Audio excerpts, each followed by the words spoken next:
సభాధ్యక్షులు సహచర మంత్రివర్యులు కృష్ణారావు గారికి, పెద్దలు గౌరవనీయులు రాష్ట్ర ముఖ్యమంత్రి వర్యులు రేవంత్ రెడ్డి గారికి, మాజీ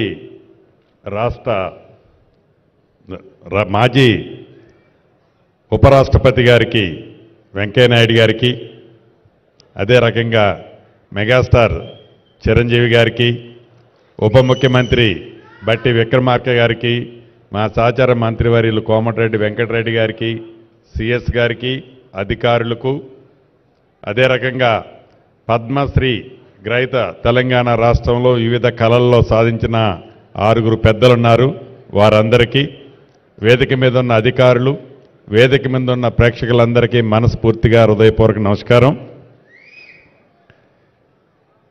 మొన్న కేంద్ర ప్రభుత్వం ఏదైతే పద్మవిభూషణ్ పెద్దలిద్దరికీ మన ప్రాంతం నుంచి తెలుగు వారికి వెంకయ్యనాయుడు గారికి, మెగాస్టార్ చిరంజీవి గారికి ఇచ్చారో, వ్యక్తిగతంగా నా తరపున, రాష్ట్ర ప్రభుత్వ తరపున వారికి అభినందనలు, కృతజ్ఞతలు తెలియజేసుకుంటున్నాను. వెంకయ్యనాయుడు గారి గురించి ఒక విషయం చెప్పాల్సిన అవసరం ఉంది. 16వ పార్లమెంటు సమావేశాల్లో వెంకయ్యనాయుడు గారు ఆనాడు కేంద్ర మంత్రివర్యులుగా ఉన్నారు. నేను సభ్యుడిగా ఎంపీగా ఉన్నాను. ఈ పార్లమెంటు సమావేశాలు జరిగేటప్పుడు జనం అంటే సభ్యులమైన మేము అనేక కారణాల చేత ఆ సమావేశాల్లో, ఆ హాల్లో ఎవరికి తోచింది వారు మాట్లాడుతుంటాం.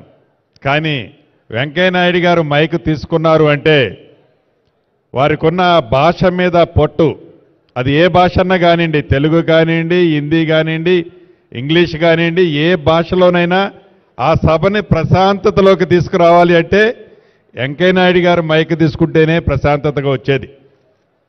అంత పెద్ద రాజకీయంగా కురువృద్ధులు, అనేక ఒడిదొడుగులు చూసి ఏ వ్యక్తి అయినా ఉన్నతమైన స్థానాల్లో అధిరోహించాలని కోరుకుంటారో దాంట్లో వెంకయ్యనాయుడు గారు ఆ స్థానానికి పోయి వారు రిటైర్మెంట్ అయినట్టు అనుకుంటున్నాను. మనస్ఫూర్తిగా భగవంతుడు వారికి నిండా నూరేళ్లు ఉండే విధంగా భగవంతుడు దీవించాలని కోరుకుంటూ, అదే రకంగా చిరంజీవి గారు, నేను చిరంజీవి గారి ఫ్యాన్ని.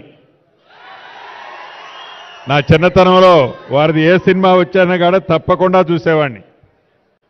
చాలా అద్భుతంగా వారు సినిమా రంగంలోనే కాకుండా రాజకీయ రంగ ప్రవేశం చేసి కూడా వారు కూడా ఒక మైల్ స్టోన్ టచ్ చేశారు.